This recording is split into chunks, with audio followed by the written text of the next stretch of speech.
ছাত্ৰ ছাত্ৰীসকল পাইথাগোৰাছ ক্লাছেছত সকলোকে স্বাগতম জনাইছো। মেক্সিমাম ছাত্ৰ ছাত্ৰীক যদি মই সুধো এইটো চেপ্টাৰৰ প্ৰথমৰ কোনটো অংক কৰিব লাগে, তেতিয়া প্ৰথমেই ছাত্ৰ ছাত্ৰীয়ে 5 নম্বৰ অংকটো কথাটো কয়। স্যাৰ 5 নম্বৰ অংকটো কয়, এইটো কেলে ৰুট ওভাৰ আছে, ইয়াত ৰুট আছে। আৰু আমাৰ ছাত্ৰ ছাত্ৰীসকলে কি কৰে, এই যে এইবিলাক এনেকুৱা কিছুমান বেলেগ ধৰণৰ বস্তুবিলাক ছাত্ৰ ছাত্ৰীবিলাকৰ মনত ভয়বিলাক কোনবিলাক, কি কাৰণে ভয়, তোমালোকৰ ৰুট ওভাৰ দেখাৰ লগে লগে ভয় খায়, কিবা এটা বস্তু ফ্ৰেকশ্যনত অহাৰ লগে লগে ভয় খায়। একো ভয় কৰিবলগীয়া কাৰণ নাই। চোৱা, এই অংকটো যদি এমচিকিউ আহে এনেকুৱা টাইপৰ এমচিকিউ আহিলে তোমালোকে অংকটো দেখিয়ে তাৰ এনসাৰটো ক'ব পাৰিবা।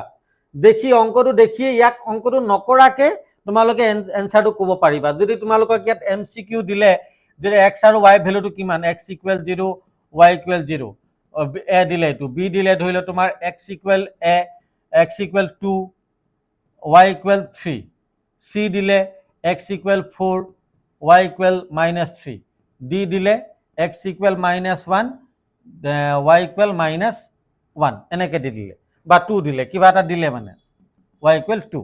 এতিয়া এই অংকটো তোমালোকে কৰি পেলাই যদি ওলোৱা কিমান টাইম লাগিব চোৱা। এইটো তোমালোকক এমচিকিউ দিলে ধৰি লৈছো, ইয়াৰ সমাধান, এইটো অংকৰ সমাধান কোনটো হ'ব এইটো তোমালোকে উলিয়াব লাগে।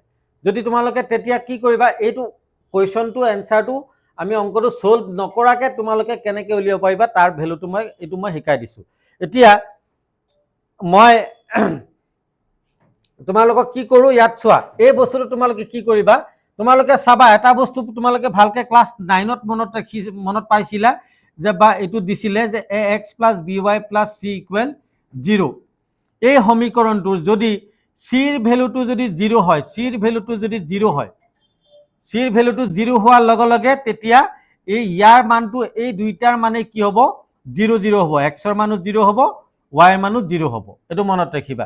c ৰ ভ্যালু যদি নাই, ইয়াত চোৱা তোমালোকে x আছে y আছে, ধ্ৰুবক পদটো নাই, x আছে y আছে, ধ্ৰুবক পদটো নাই। তাৰ মানে কি হ'ব, ইয়াত c ৰ ভ্যালুটো আমাৰ নাই। c ৰ ভ্যালুটো যদি নাই তেতিয়া মানে ইয়াত x আৰু y ভ্যালু দুইটাই 0 হ'ব, মানে অপচন এটো আমাৰ কি হ'ব, শুদ্ধ হ'ব।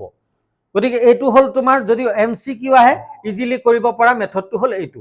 তাৰ পিছত এতিয়া কৰিবা কেনেকে অংকটো, মই প্ৰতিস্থাপন পদ্ধতিত মানে এই সাবস্টিটিউশন পদ্ধতিত তোমালোকক অংকটো মই কৰি দেখুৱাইছো কেনেকে কৰে। মই ইয়াৰ পৰা ষ্টাৰ্ট কৰিছো অংকটো, অংকটো ইয়াত দি আছে, সলিউশনটো ইয়াৰ পৰা ষ্টাৰ্ট কৰিছো। যে কি দি আছে, 2x + √2x + √3y = 0। এইটো মই ইকুৱেশ্যন 1 ললো। আকৌ কি দি আছে, √3x - √8y = 0। মই ইয়াত কি কৰিম, প্ৰথমে √8y টো ৰাইট সাইডে লৈ যাম, √3x √8y এইটো হৈ গ'ল। এতিয়া x ইকুৱেল কিমান হ'ব, √8y ডিভাইড বাই কিমান হ'ব, √3। এইটো মই ইকুৱেশ্যন 2 লৈ ললো। আমি x ৰ এটা ভ্যালু প্ৰথমে মই কি কৈছিলো যে সাবস্টিটিউশন মেথডত মই কি কৈছিলো যে আমি যিকোনো এটা চলক বাওফালে ৰাখি বাকি সব সোফালে নিব লাগে। চোৱা, মই কি কৰিলো, √8y টো সেইফালে লৈ গ'লো, এইফালে মাইনাস আছিলে প্লাস হৈ গ'ল। এতিয়া কি আছে, √3 টো এইফালে মাল্টিপ্লাই হৈ আছে, এইফালে কি হৈ গ'ল, হৰণ হৈ গ'ল। এতিয়া ইকুৱেশ্যন 2 টো পাই গ'লো। এতিয়া মই কি কৰিম যে putting x equal √8y divide by √3 in equation 1। Equation 1ত মই বহাই দিম। ইকুৱেশ্যন 1 টো কি আছে যে √2x + √3y। এতিয়া মই কুৱেশ্যন নম্বৰ 4 টো তোমালোকক দেখুৱাই দিছো। 4 টো ফ্ৰেকশন টাইপৰ আছে, মই এইটো এটা ফ্ৰেকশন টাইপৰ আছিলে, মই এইটো তোমালোকক কৰিব দিছো আৰু এইটো মই তোমালোকক দেখুৱাই দিছো। ইয়াত কি আছে যে সলিউশনত আমাৰ কি আছে, আমাৰ চাও যে 3x/2 - 5y/3 = -2। প্ৰথমে মই কি কৰিব লাগিব, ইয়াৰ পৰা ফ্ৰেকশনটো নাইকিয়া কৰো, যে তলৰ যিটো ডিনোমিনেটৰ খিনি আছে এইখিনি প্ৰথমে নাইকিয়া কৰো। 2 আৰু 3 লসাগু মানে এলসিএম কিমান হ'ব, 6। মই গোটেইখিনিৰ লগত কি কৰো, 6 এটা মাল্টিপ্লাই কৰি দিও। তেতিয়া কি হ'ব, 3x/2 - 6 * 5y/3 = -2 * 6। 2 3 কেইবাৰ গ'ল, দুবাৰ গ'ল, 2 কেইবাৰ গ'ল, 3 বাৰ গ'ল। তাৰ মানে কিমান হৈ গ'ল, 9x - 10y = কিমান হৈ গ'ল, -12। ইকুৱেশ্যন 1। আকৌ মই যদি কি কৰো, হেতু যদি লও x/3 + y/2 = 13/6। ইয়াতো এলসিএম চোৱা, 3 2 6, এলসিএমটো কিমান হ'ব, 6 হ'ব।